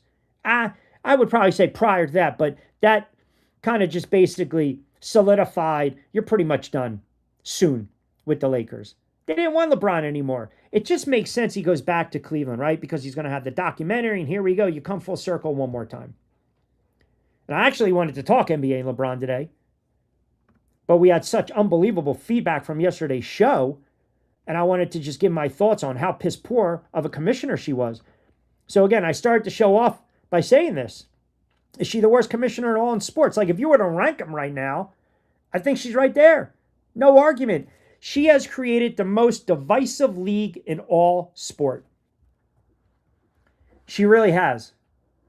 On her watch, I've never seen a league as divisive as this. I mean, it's just toxic. It's beyond volatile. It's toxic. It's nasty. It's foo-foo. It's just nastiness. Who wants to be a part of this? Who wants to be a part of this crap? But the thing is, the players still want to play. The players still want to play. And the fans come out and see. So how do you put a stop to it? You want to make it better? You get her out of here. Or you hold her feet to the fire and you say, okay, in the offseason, you better clean up X, Y, and Z. It should have been done already. Because if she didn't do it and she's already, a malcontent, you hold her culpable and accountable for those mistakes, then it would have been much more easier to get rid of her. But the more we talk about it, the more people go to the games, the more you've got record-breaking attendance, the more records are being broken, the more merchandise is being sold. It only strengthens her power as a commissioner, as crazy as it sounds, because she is clueless, she's horrible, she is tone-deaf, she's arrogant, she's ignorant, she's narrow-minded. It just gives her more of a body of work where she can actually now defend herself. Because ultimately, what do we care about in this country? What do we care about in this world? First and foremost, everyone is driven by what? Money. Money. Money, money, money, money, money. How about this? Unadulterated, my man, pots and pan. Hope all is great. It is. Justin and I believe Kettering, Ohio is the home of the... Oh, really? John and Jim Paxson? That's a little nugget. Let me check. I'm going to have to fact check you on this. And I think you might be right. I know they are from Ohio. Let's check. What do we got there? Dayton, Ohio. That's a good pull right there. John Macbeth Paxson. Yeah, it's... How about this? It snowed in September. And when I was up there, by the way, this is when, and I'm dating myself, by the way, this is when cell phones were kind of in their infancy. Now, I'm not talking about the big ones you see like in Miami Vice, because I was in my 20s when I basically packed a car, took a little radio, a little bit of clothes, lived in my car for a couple of days, lived in a basement apartment because the guy that worked at the TV station had one for rent, and he knew... He looked around. I was sleeping in my car outside the radio station. Here's a good question for you guys. And I'm mocking myself, by the way. I'm mocking myself, right? How much you think I was making an hour working overnights for radio in Dayton, Ohio? And this was 20 plus years ago. Ohio weather. Yeah, Dan Patrick, you did. Yes. Yeah. Bro, it snowed in September. It snowed in September. You know my state. So this was my mistake. You know, being young, being a New York guy, talking fast, having an opinion. I was producing and I was board opping, and I did sports updates. I did weather reports. We used to rip and read everything off the wire. And if you recall, right, and I'm dating myself, so don't mock me and be like, here we go. It was Connecticut, I think, was coming off a championship, and Dayton beat them. And they put me on the air and they said, "What do you think about this?" And I said, "That's a great win for Dayton, but that's a bad loss for Connecticut." And that's when I realized that's not what they want up there. No, no, no. It's just a great win for Dayton. We don't concern ourselves with Connecticut. That was the beginning of my end of my little cup of coffee doing radio in Ohio. But, I met some, people up there, and I'll just leave it at that. It's not going to change. I don't think it is either. Cathy gives the players what they wanted, so she lost her control. Yes, hence the inmates running the asylum. So what do? How do you rectify that? You can't be that type of boss that allows everyone to do everything they want, and then all of a sudden you're pissed off at the missus, right? And then you come into work on Monday and you try to flip the script and do a 180 and be an authoritarian. You can't, because as you said, Greg, once you've lost them, and JS, once you've lost them, you've lost them.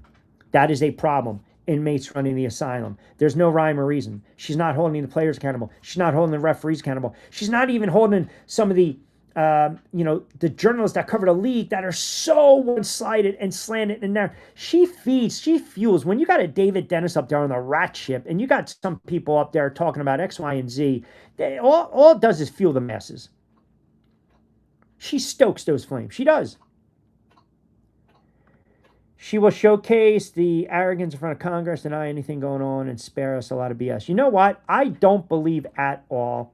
The whole Congress thing, which is, again, another thought for another day, I think it's ludicrous. I really do. Kiki, cállate. I think it's ludicrous. Do something better with your time. Do something better with your time, will you? I don't need Congress to get involved in what? Because all you're doing then, you're putting more of a bullseye on Caitlin Clark's back, and as if this kid needs it. Paige is woke.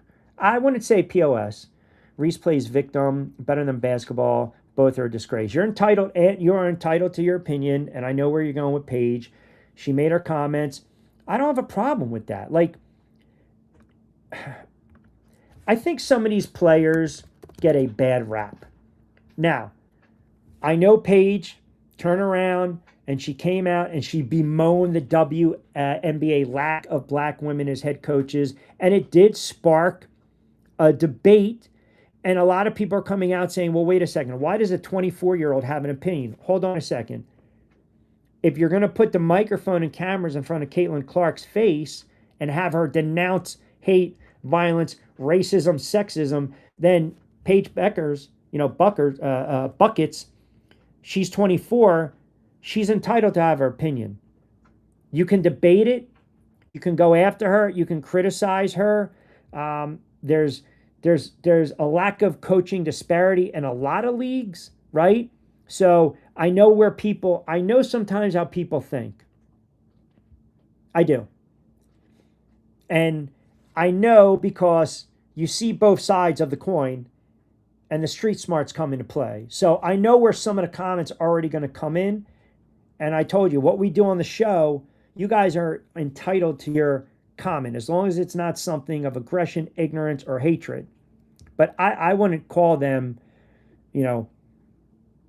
garbage or POS because they have an opinion. I wouldn't.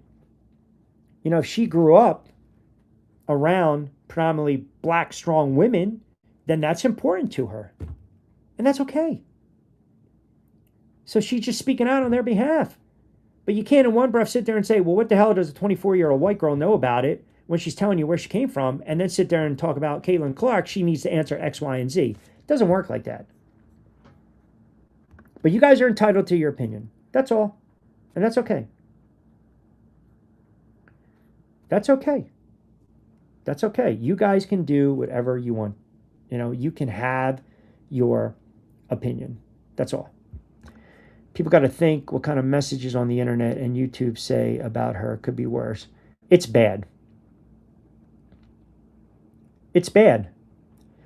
It is. It's really bad. The message boards are bad.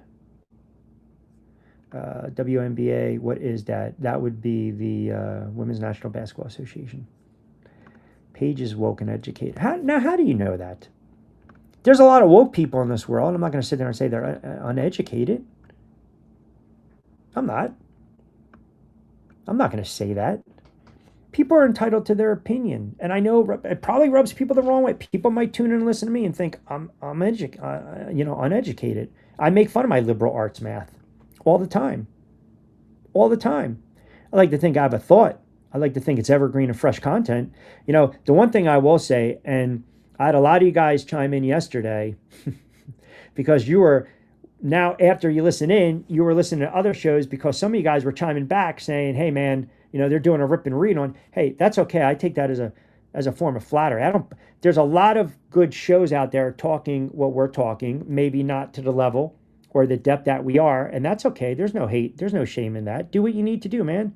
I was never one, to sit there and say, well, you want to believe it. You want to believe it. This guy says it. I know better. I know more. No, I can only just kind of give you my body of work, my resume, and you take it for what it's worth. You never want to force feed someone's opinion down their throat. That's a turnoff.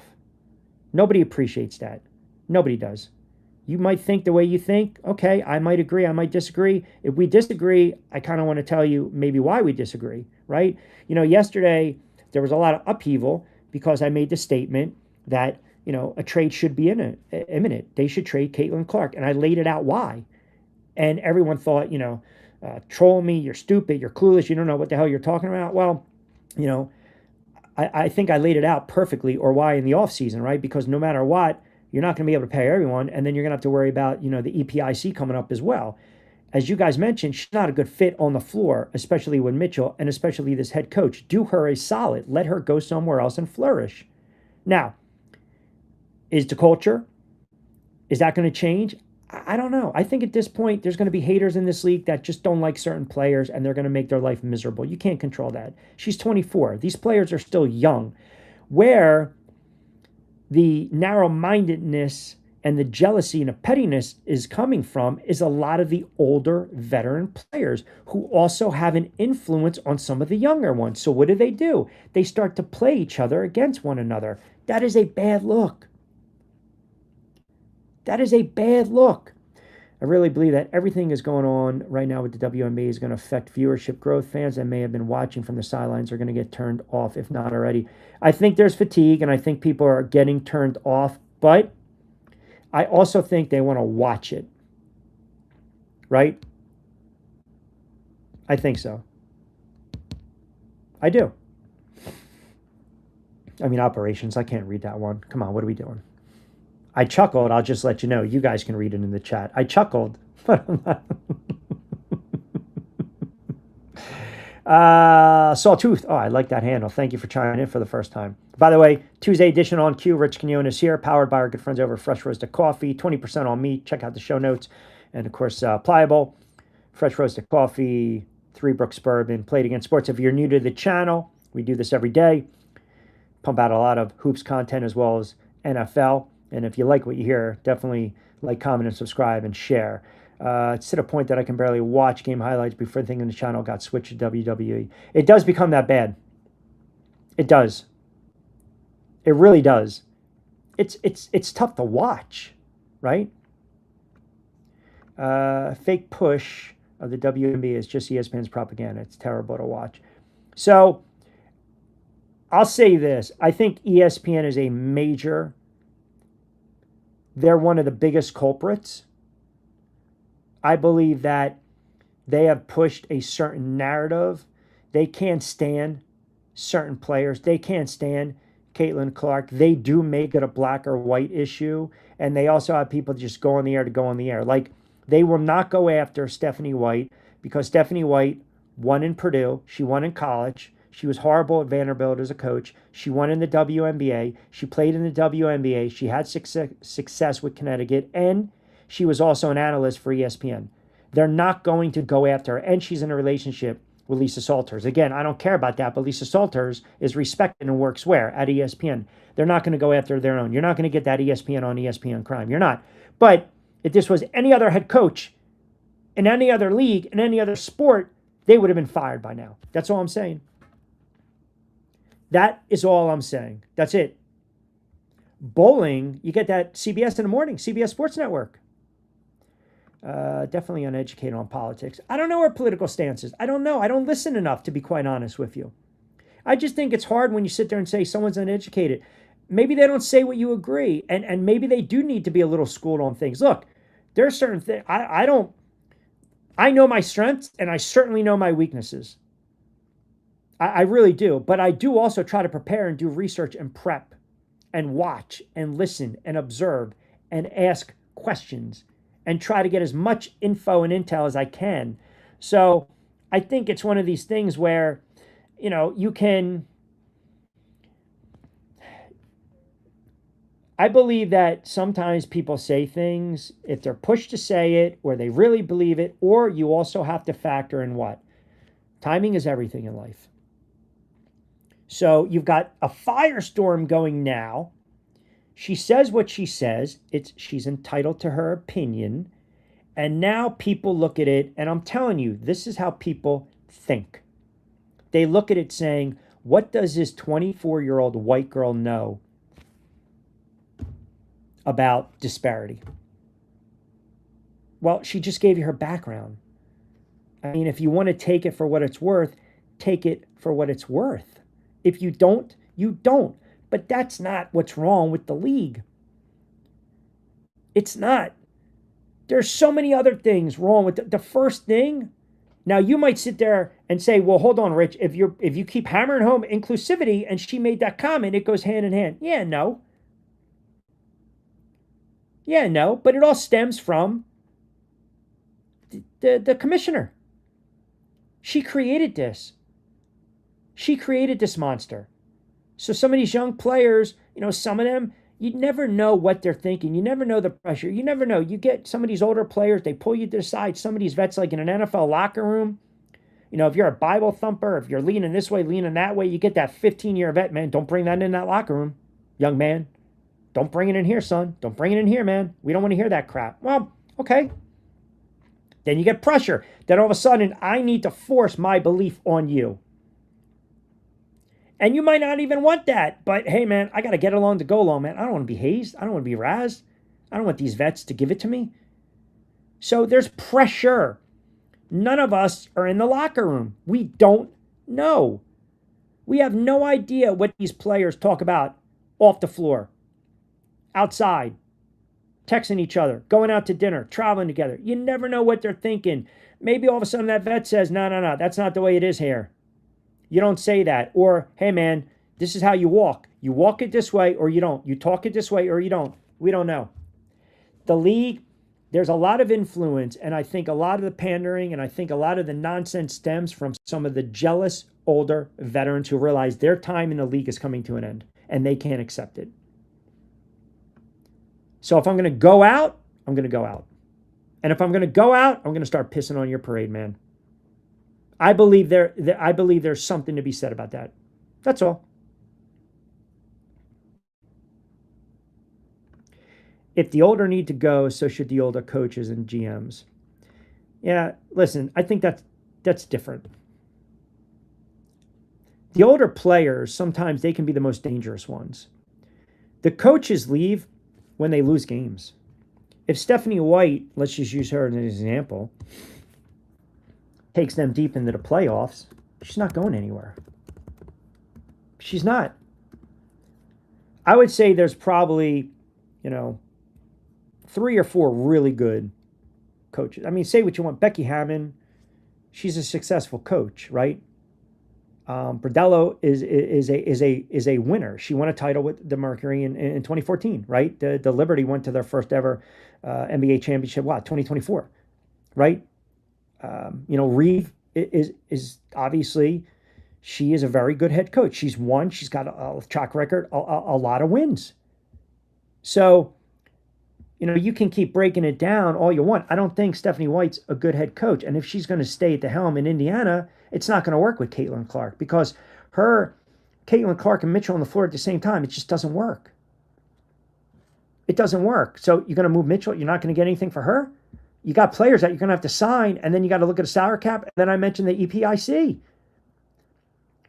So if I limit her minutes, if she's not getting her numbers, then it's going to be really hard for me or for her agent, by the way, who I don't know what the hell is going on there, to rationalize giving her a monster contract because her numbers don't justify it. The problem is, look at the value beyond the floor. There's got to be some type of monetary value for what I'm bringing to the table. And the other thing is, she kind of hinted, little bit of a hint, maybe, not signing off season, the extension, maybe. But I also believe when she came out and said what she said about the referees, that was her first warning shot to the league. Clean up your shit, because I'm getting tired of it. Yes, they do. And that's one of the reasons, I want to call it a farce of a league, but that's one of the reasons that they need to get her out of office. I really do. I think growing the league based on talent should be a priority when so much of it, thinly veiled agenda, it becomes polarizing. ESPN has committed itself to the agenda and it will hurt the game. ESPN has done a horrible job. They allow these talking heads too much freedom. I'm sorry, they do. And they don't hold them accountable. Sometimes what's said on that network, that's why I call it the rat ship, because they're a bunch of rats. Sometimes what they say, it's not even polarizing. It's beyond divisive. Beyond. I mean, they push out the narrative, the race. Some of them are race baiters. They really are. And it's unfortunate because if you can't come up with a clever thing to say, a little more creativity, openness, open-mindedness, without always bringing that into the conversation, what does it say? Yeah, he did. I actually, Kevin, I checked it. I think it was 2014, so I was about 10 years off. Anchez in bold. And then when people go bold on me in caps, why of all people, why Paige, not coaches, not GMs, not owners, no other staff, because they're purposely using her to replace CC as the golden goose because Paige fits the gay activism. So you're saying because she fits the narrative that they support the LGBT, right? So you're going that direction. I think the league and I think the Fever are using Caitlin Clark. I do. I've said that. I've gotten pushback on it, but I've said it. There are 52 gay WNBA players this season. Again, I don't care. 25% of the league. So I think in the situation of a Caitlin Clark, she is the face of the league. She's made the league a substantial amount of money. She's grown the league to the fact where the CBA, you've got more flexibility. You've seen a rise in salaries. And for some reason, half the league, the majority of the league, doesn't like her, can't appreciate what she was able to do because she doesn't fit their narrative. I agree to that. I think there's something to be said about that, along with pettiness and jealousy. And a lot of it stems from the older players. The what have you done?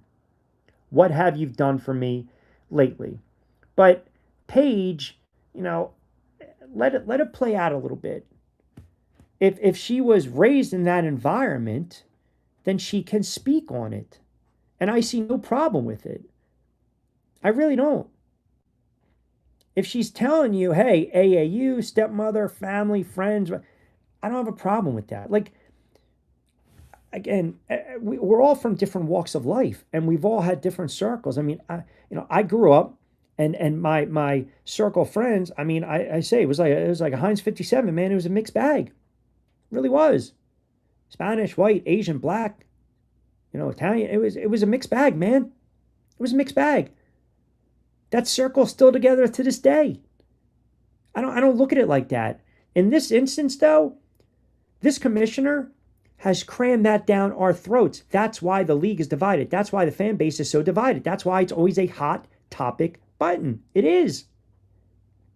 It really is. It shouldn't be like that. I know it's the way of the world, but it should not be like that. España's up 2-0. There we go. Let's go. Let's go. Let's go. See you on Sunday, Argentina. Oh, my goodness. Thank you for the update. Thank you for the update. Thank you for the update. I had to glance up real quick. I had to glance up real quick. I'm getting excited. I'm getting a little giddy on a Tuesday. I wanted to talk NBA. I wanted to talk about Spain. I wanted to talk a little Braun. Here we go. From a business perspective, the bottom line is that the talk of the WNBA is about controversy and not the game itself. That's a big problem. Well, it doesn't help when some of these networks push certain things. It doesn't help when ESPN's a lead. You just kind of gloss and forget about Caitlin Clark breaking records. They're doing it on purpose. It still goes back to what I've been saying for weeks now. Take your ball and go somewhere else.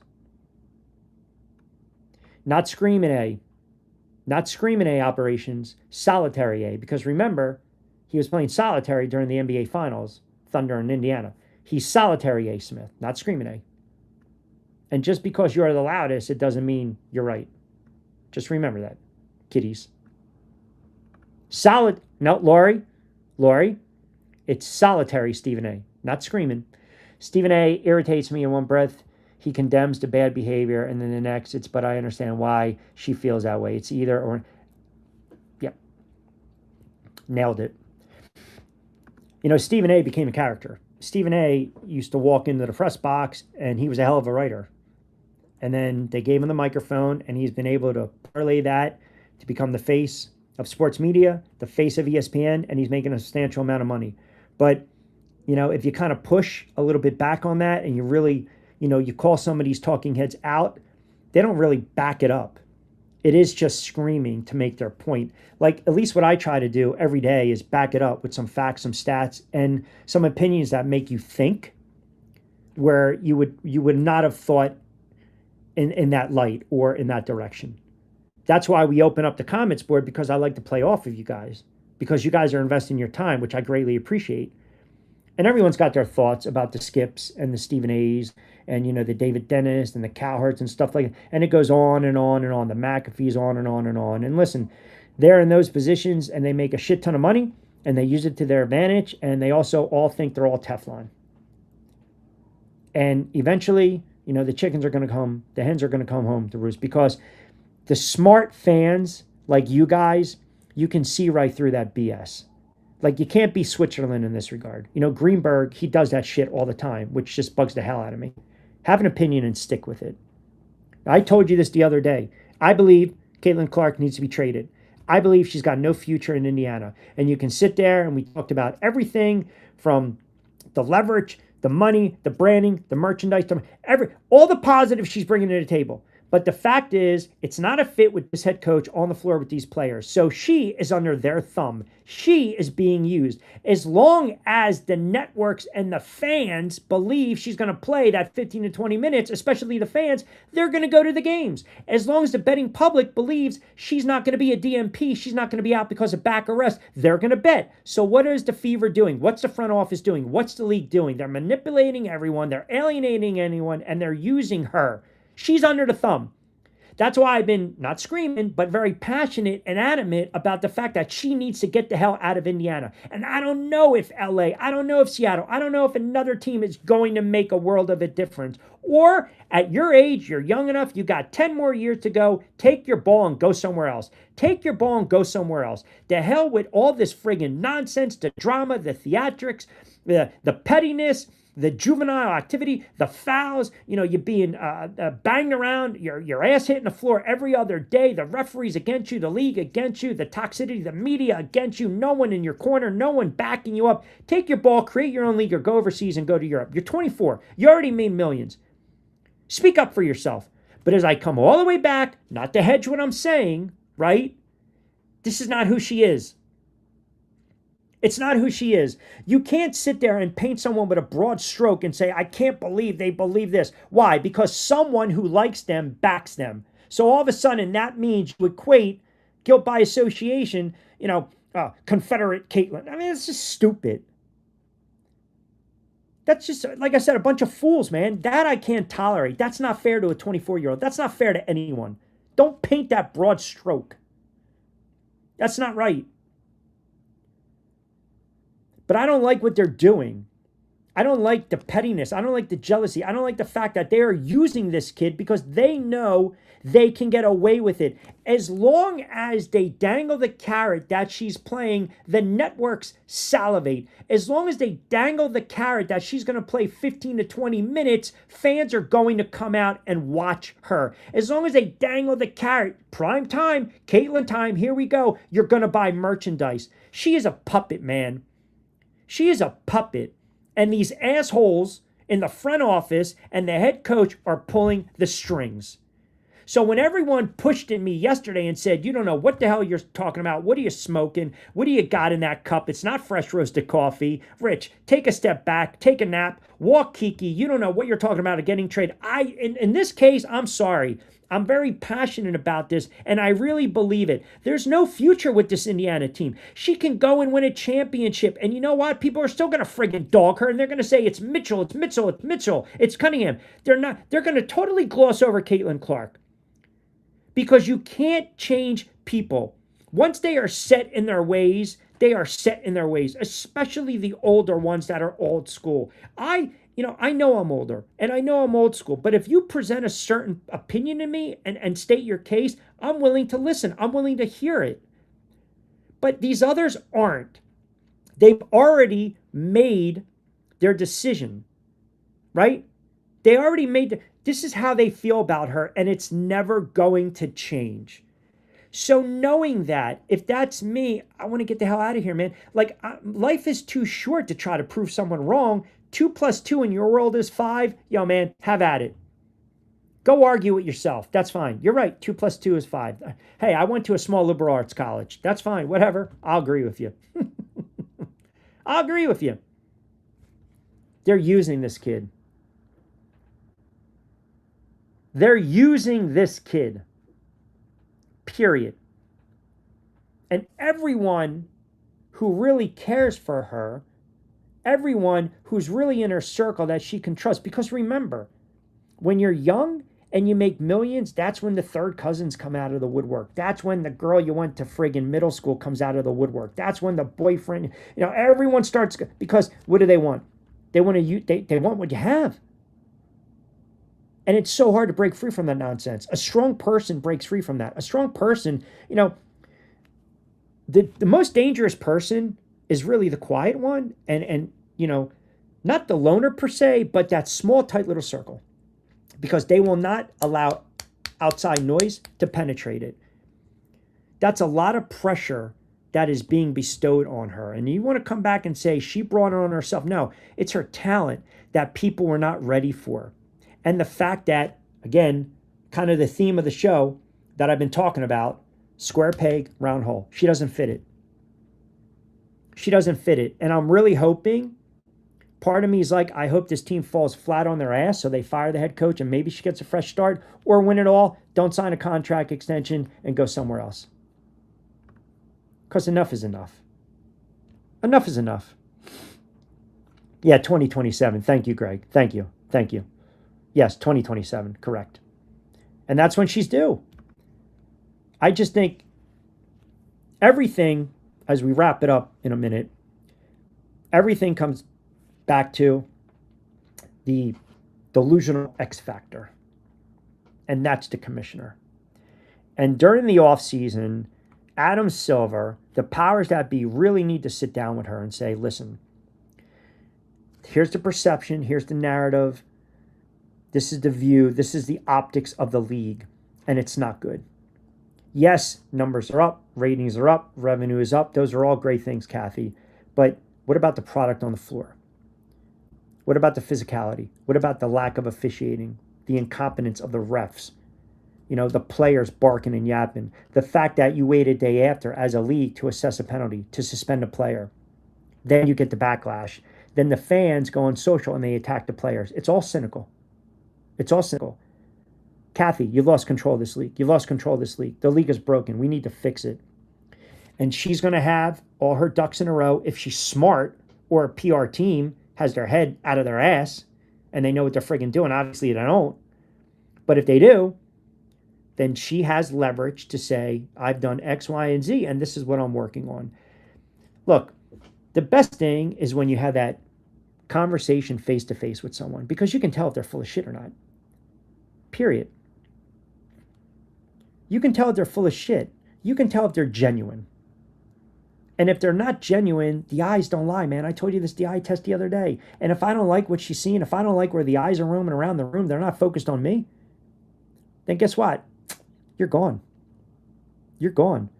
Is Congress using CC2? I believe they are. I do. And that's the problem. You're using someone to push your own agenda. Why? That's why she wants to stay out of it. I don't need Congress to get involved. I don't.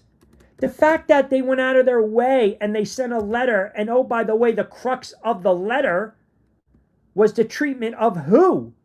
Caitlin Clark. All that does is get the Caitlin Clark. Now all of a sudden people are like, see, you know, Congress. She's got Congress in her back pocket. She's got Republicans in her back pocket. Why? Because a group of 11 Republicans led by the rep out of Texas sent a letter? And knowing Englebert, she probably thought maybe it was like a coupon from Sears or something. She probably didn't even look at it. She probably cut it up and threw it away. Like, come on, man. Like, focus on fixing the friggin' country, not the WNBA. That's why you've got a commissioner in place. That's why you got a commissioner. Oh, by the way, for everyone, the Congress in there saying the product sucks, which at times it can be really bad, and this and that. There were eyeballs the other day. There were eyeballs last night. There were eyeballs when Indiana took on the Aces. Huge game.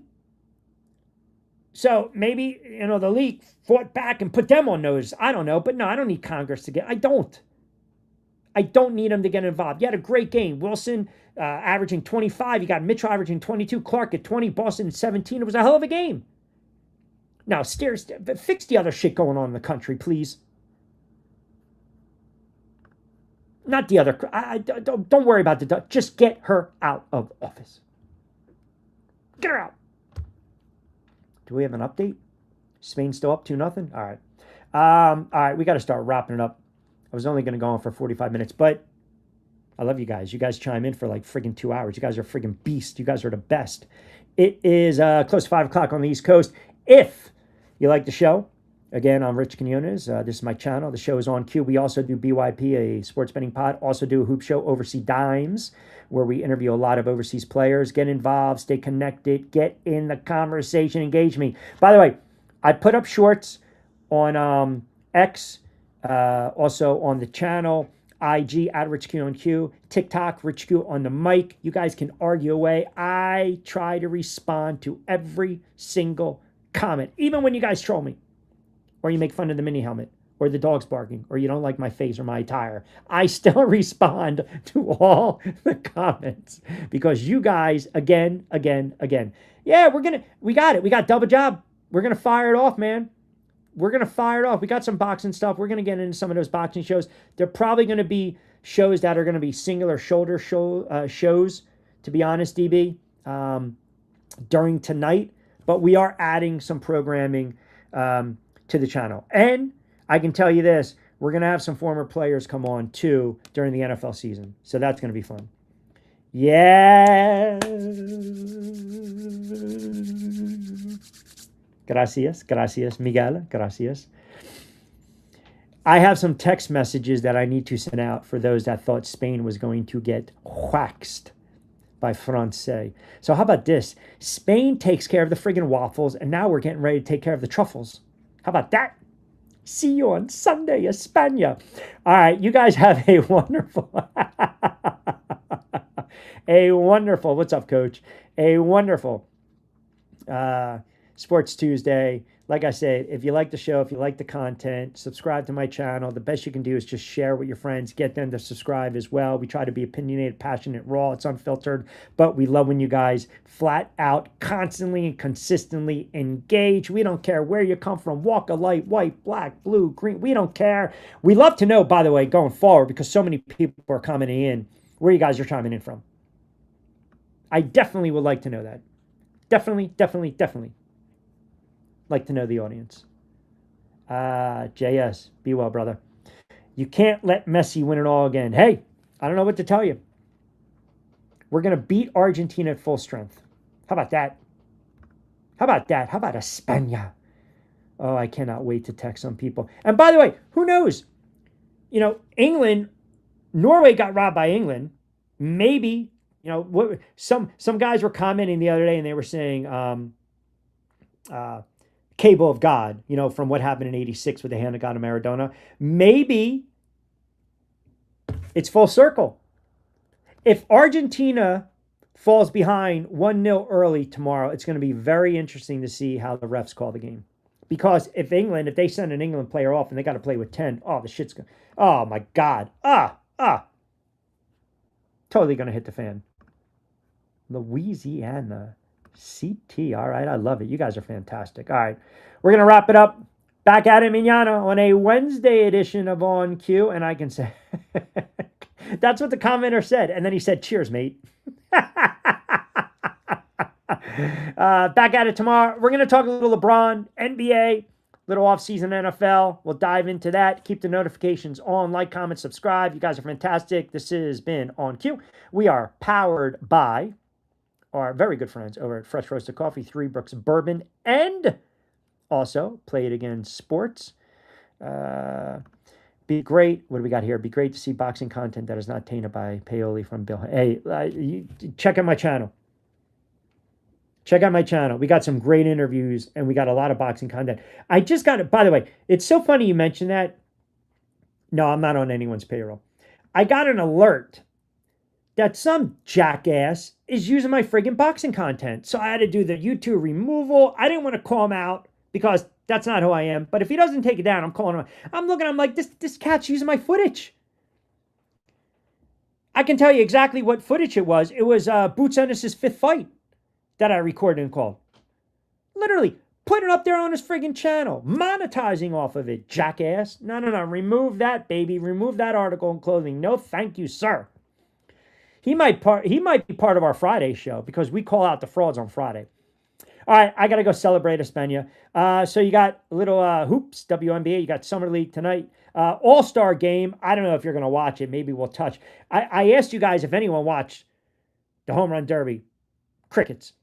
I'm going to assume same thing with the All-Star game. But back in the saddle on a Wednesday. As always, be safe, be sound. Like, comment, share, subscribe. That's the best you can do to help me out. Spread the word. As I mentioned, we are raw, we are passionate, we are opinionated. It's another edition of On Cue. I'm your host, as always, Rich Quinones. Be safe, be sound. Hasta luego, buen día.